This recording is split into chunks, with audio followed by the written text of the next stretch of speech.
Welcome to the second concept of plane and line and plane madla second part plane board is also a plane.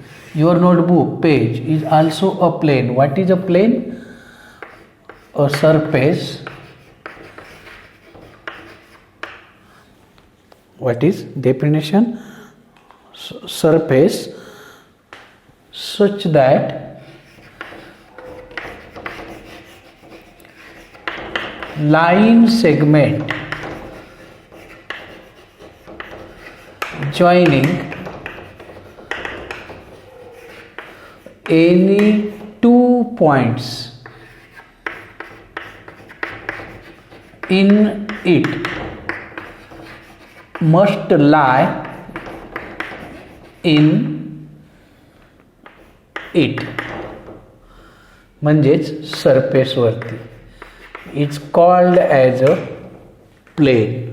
म्हणजेच काय, तुमचा वहीचा page जर हा plain आहे तर याच्यावरती कुठेही दोन पॉईंट घ्या, join them the line segment joining this to points also lie in it. कुठेही घ्या, दिस इज अ प्लेन.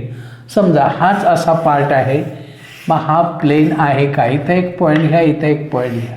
बघा एवढा पार्ट बाहेर गेला म्हणून it is not a plain.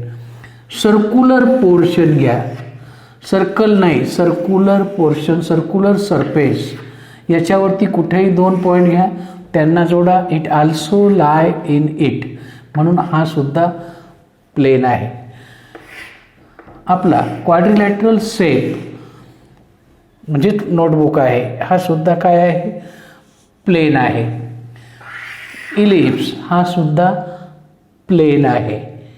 The surface the line segment joining any two points in it also lie in it and it is called as a plane. It is a set of points. Set of points किंवा a surface. कशाला surface plane म्हणतो आपण, की त्याच्यामध्ये कुठेही दोन point घ्या, त्यांना जोडणारा रेषाखंड पुन्हा त्यातच असला पाहिजे, ही त्याची मेन अट आहे. Okay, then what is the equation of the plane. हे तुमचे if O X O Y O Z B3 mutually perpendicular vectors. Okay, कुठलाही कॉर्नर घ्या, त्या कॉर्नरमध्ये कुठलीही फिगर घ्या. Okay, I show you. See, कुठलाही कॉर्नर घ्या बघा, X Y Z, O X O Y O Z, B3 mutually perpendicular axis and therefore हा प्लेन एक्स आणि वाय हा बेस प्लेन, याला म्हणतो आपण एक्स वाय प्लेन. हा काय आहे, एक्स वाय प्लेन आहे. हा एक्स आहे, हा वाय आहे, याच्यापासून बनला हा एक्स वाय प्लेन झाला. नंतर हा झेड आहे, हा वाय आहे, याच्यापासून जो बनला याला म्हणतो आपण वाय झेड प्लेन. आणि हा तिसरा plane Z x plane. Okay, मग ह्या तीन प्लेनचे इक्वेशन काय. पहिला plane, equation of X Y plane. मग एक्स वाय प्लेनला, एक्स वाय प्लेनमध्ये झेड ॲक्सिस आहे का, एक्स वाय प्लेन हा बेस प्लेन आहे, बेसमध्ये झेड असतो का, नाही. म्हणजे याचं इक्वेशन काय आहे, Z equal to 0 and therefore equation parallel to X Y plane. X Y प्लेनला पॅरलल इक्वेशन, ह्या प्लेनला पॅरलल इक्वेशन, हे प्लेन, हे प्लेन, हे प्लेन, हे सगळे प्लेन आपण जसे रॅक काढतो, इथे एक कप्पा, इथे एक कप्पा, इथे एक कप्पा, ते काय आहेत, सगळे बेस प्लेनला पॅरलल आहेत.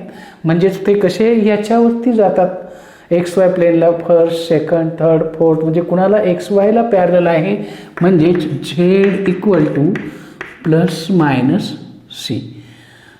Similarly equation of X Y Y Z plane, मग वाय झेड प्लेनवरचा प्रत्येक एक्स कॉर्डिनेट 0 असतो, हे त्याचं इक्वेशन आहे.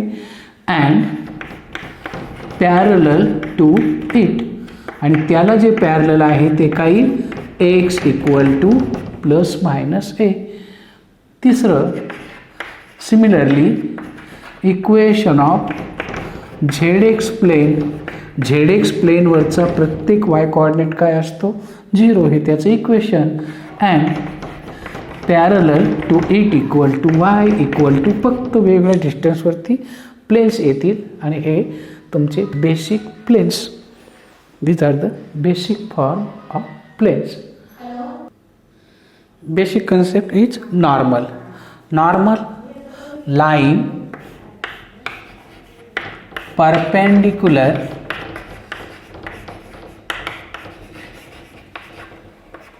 to plane.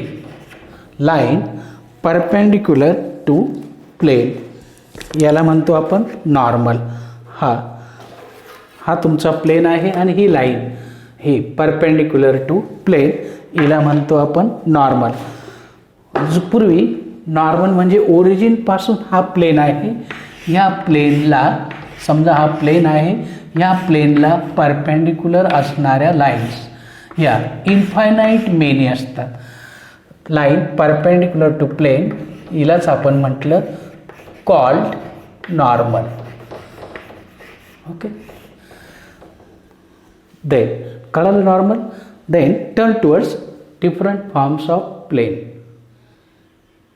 पहिला form equation of plane in normal form. काय आहे याच्यात, हा तुमचा प्लेन आहे. Okay, suppose it is a plane. इथं तुमचा ओरिजिन आहे, ओरिजिनपासून प्लेनपर्यंत काय केला, परपेंडिक्युलर काढला आणि ज्याची लेंथ तुम्हाला दिलेली आहे P. Am I correct? O N, length of perpendicular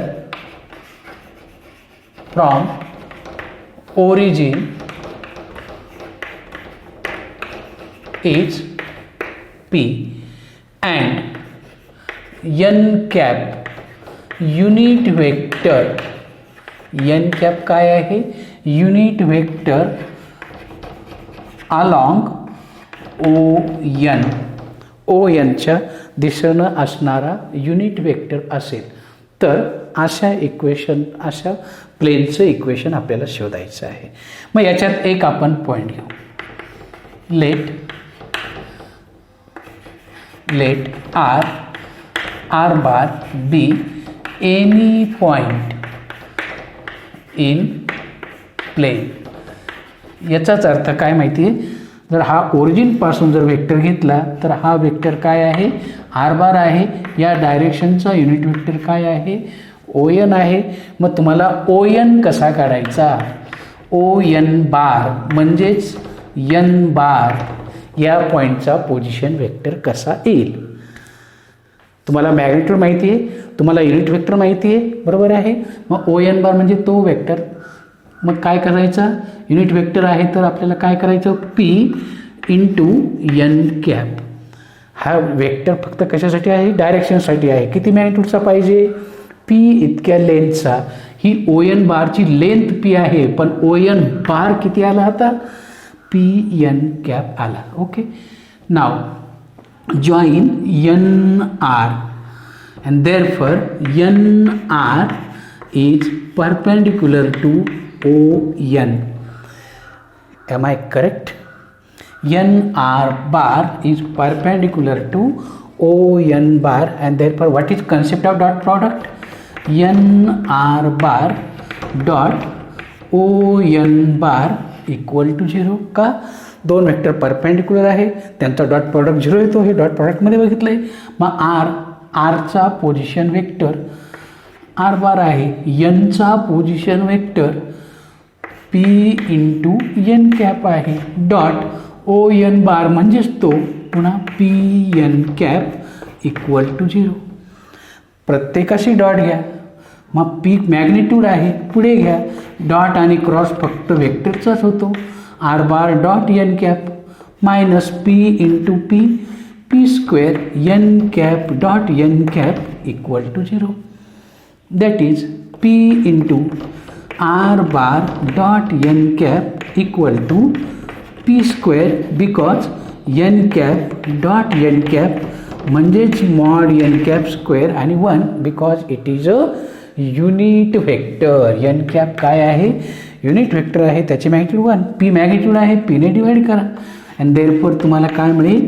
R bar dot N cap equal to P आणि याला म्हणतो आपण vector equation. Vector equation of plane in normal form. याला काय म्हणायचं? Vector equation of plane in normal form. याला म्हणतो आपण vector equation of plane in normal form. एकदम सिंपल कन्सेप्ट आहे. Where p length of perpendicular from origin आणि N cap unit vector r bar any point on the plane. Okay. Remark. मग तुम्ही O N bar if N cap आपण घेतला unit vector. मग unit vector काढण्याच्या 2 पद्धती आहे. दिलेल्या व्हेक्टरची मॅग्निट्यूड काढा, डिव्हाइड करा, किंवा तो कशाने दाखवतो आपण? समजा direction cosine l I plus M जे plus N k be unit vector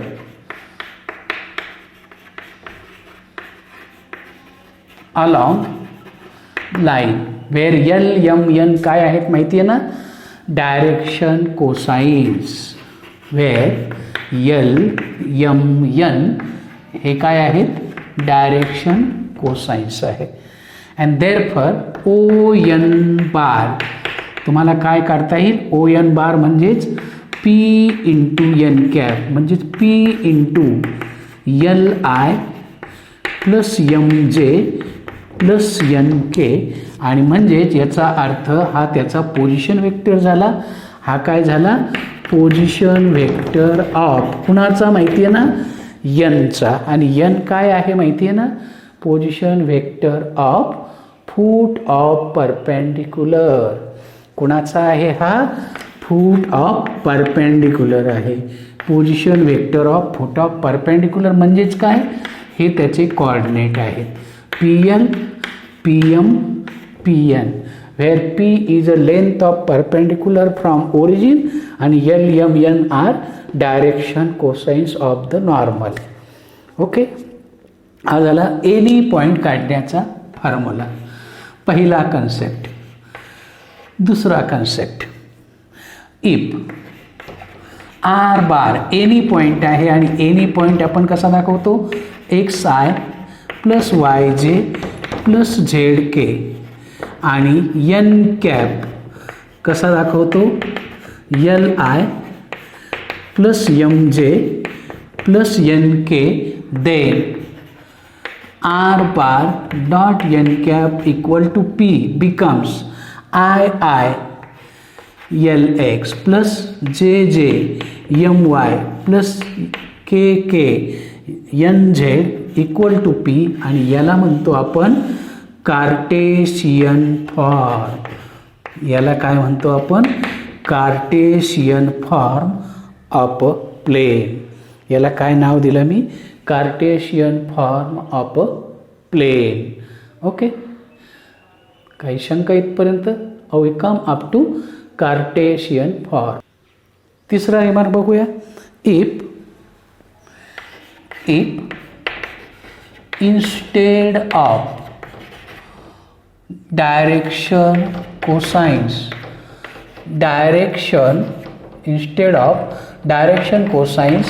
direction ratios A B C are given. जर दिले तर मग एलची किंमत काय येईल माहिती आहे ना आपल्याला? A upon under root of a square plus b square plus c square m equal to direction रेशोपासून डायरेक्शन कोसाइन काढण्याचा formula n equal to c upon under root of a square plus b square plus c square. If we put these values, then lx plus my plus nz equal to p becomes, याचं रूपांतर कसं होईल, L x, l म्हणजे a x plus b y plus c z. का सगळ्यांचा denominator same आहे. A square plus b square plus c square equal to p. याला म्हणतात कार्टेशियन नॉर्मल फॉर्म. हा काय आहे, युनिट व्हेक्टरचा फॉर्म आहे. प्रत्येकाला डिवाइड केलं तर काय मिळेल, l i m j n k, Cartesian form. हाच काय आहे, कार्टेशियन फॉर्म. आणि हा कसा आहे, नॉर्मल फॉर्म आहे. लेंथ ऑफ परपेंडिक्युलरच्या लँग्वेजमध्ये आहे. डिनॉमिनेटर इकडे आणला तर तुम्हाला काय मिळेल, a x plus b y plus c z equal to p into root of a square plus b square plus c square. आणि याला नाव दिलं आपण equal to minus d. Shift करा आणि तुम्हाला मिळेल मग a x plus b y plus c z plus d equal to 0. आणि याला म्हणतो आपण जनरल इक्वेशन ऑफ प्लेन. यालाच नाव दिलं मी जनरल इक्वेशन ऑफ प्लेन. बघा, पहिल्यांदा बघितलं आपण R bar dot N cap equal to P. R बारची किंमत टाकली, पीची किंमत टाकली, तुम्हाला मिळाला एल आय प्लस कोणता, a l plus b m l x plus m Y plus n Z equal to p. Direction कोसाईनच्या लँग्वेजमधला आणि तोच डायरेक्शन रेशिओच्या लँग्वेजमधला असेल तर हा करायचं. आणि हा असा जर आला तर याला म्हणायचं general equation of plane. Okay, याच्यावरती काही एक्झाम्पल्स आपण बघूया. See the first problem. Find vector equation of plane which is at a distance 42 units from origin and which is normal to the vector. म्हणजे प्लेनला परपेंडिक्युलर व्हेक्टर दिला आहे. Okay, हा तुमचा प्लेन आहे ज्याचं इक्वेशन शोधायचं आहे तो. ओके, हा ओरिजिनपासून किती डिस्टन्सवरती आहे, ही लेंथ ओ एन, ही लेंथ किती आहे 42 आहे. ओके, मग here P equal to 42 units काय झाली, length of perpendicular from origin. हा पहिला कन्सेप्ट. ओके, नंतर एन बार दिला आहे. आपल्याला काय पाहिजे, डायरेक्शनसाठी बार नको, युनिट वेक्टर पाहिजे. मग पहिल्यांदा एन बार हा काय वेक्टर आहे, हा प्लेनला परपेंडिक्युलर असणारा हा जो वेक्टर आहे तो आहे एन बार. हा युनिट वेक्टर नाही. का बरं नाही, बघा याची मॅग्निट्यूड 1 येते का, नाही येत. हा काय आहे, वेक्टर परपेंडिक्युलर टू प्लेन, त्यालाच आपण म्हणतो नॉर्मल. ओके, मग याच्यावरनं याची मॅग्निट्यूड काढा. एन बार माहिती कशी काढतो, coefficient of i square plus coefficient of j square plus coefficient of k square. हा 3 झाला. अँड देअरफॉर याच्यावरनं काय घ्या, एन कॅप घ्या, तो वेक्टर भागिले त्याची magnitude, and which is equal to 2i plus जे मायनस 2k अपॉन 3. हा झाला तुमचा एन कॅप. अँड देअरफॉर तुम्हाला मग आता एन कॅप माहिती आहे, तुम्हाला लेंथ माहिती आहे, तर therefore vector equation of plane, vector equation of plane is R bar dot N cap perpendicular vector into length of equal to length of perpendicular. द्या किंमत टाकून r bar dot 2i plus जे minus 2k upon 3 equal to p. P किती आहे 42. 3 इकडे आणा म्हणजेच तुमचं इक्वेशन मिळेल R bar dot 2i plus जे मायनस 2k इक्वल टू 126. जास्तीत जास्त आर बार ऐवजी X I Y J Z K घ्या, तुम्हाला काय मिळेल 2x + y - 2z equal to 126 general form. कारण हा एन कॅप नाही आहे, आता 3 इकडे गेला म्हटल्यावर हा एन कॅप राहिला का नाही, जनरल इक्वेशन तयार होईल. तर असा हा problem. Next problem, the coordinates drawn from the origin to the plane are 2, 3, 1. Find the equation of the plane. म्हणजे काय दिलं माहिती आहे, पुट ऑफ परपेंडिक्युलर दिला आहे. हा तुमचा प्लेन आहे.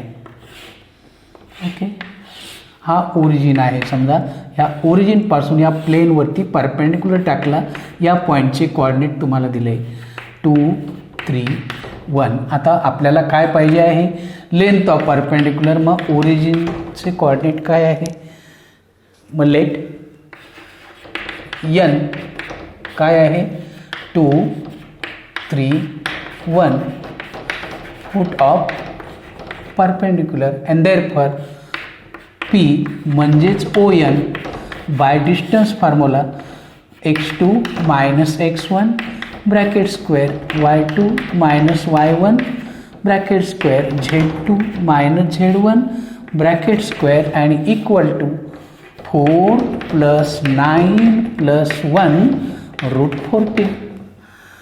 म्हणजे लेंथ किती झाली परपेंडिक्युलरची, √14 तुमची लेंथ झाली. आल्सो ओ एन बार म्हणजेच एन बार, त्याचा युनिट वेक्टर काय, वेक्टर 2i + 3j + k. त्याची magnitude N cap again same 4 + 9 + 1 √14.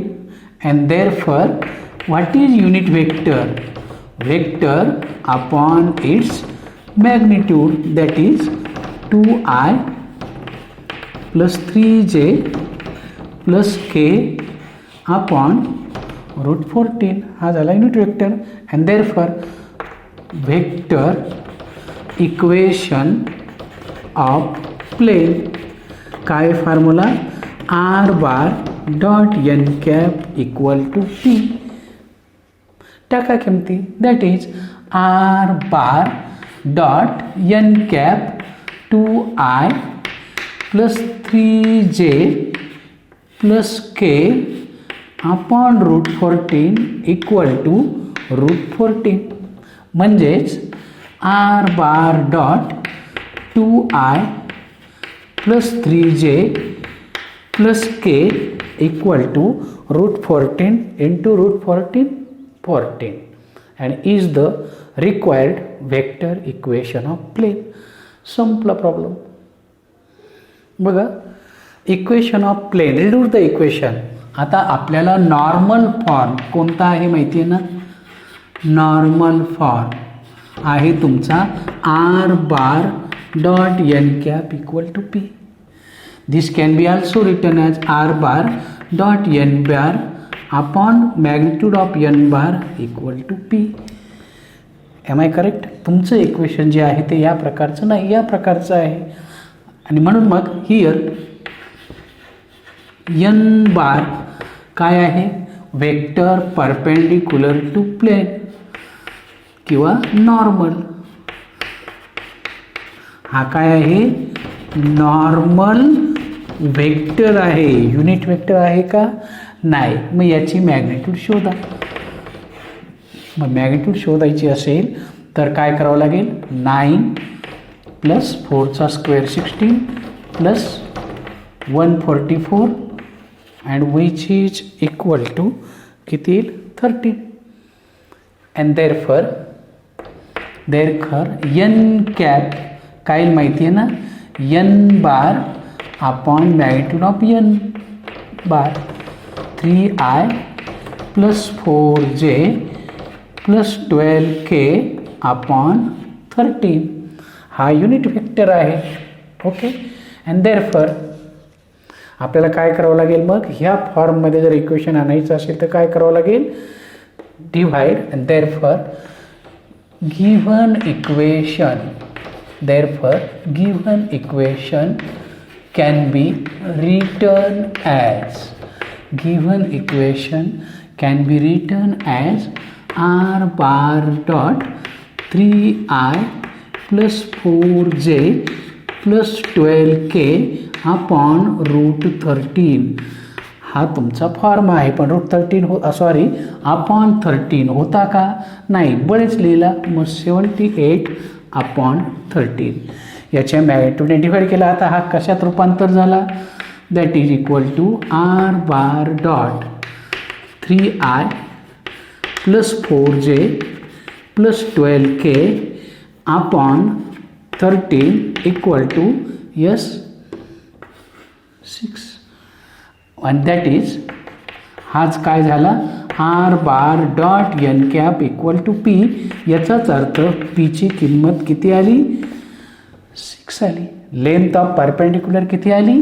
and therefore length of perpendicular equal to 6 unit.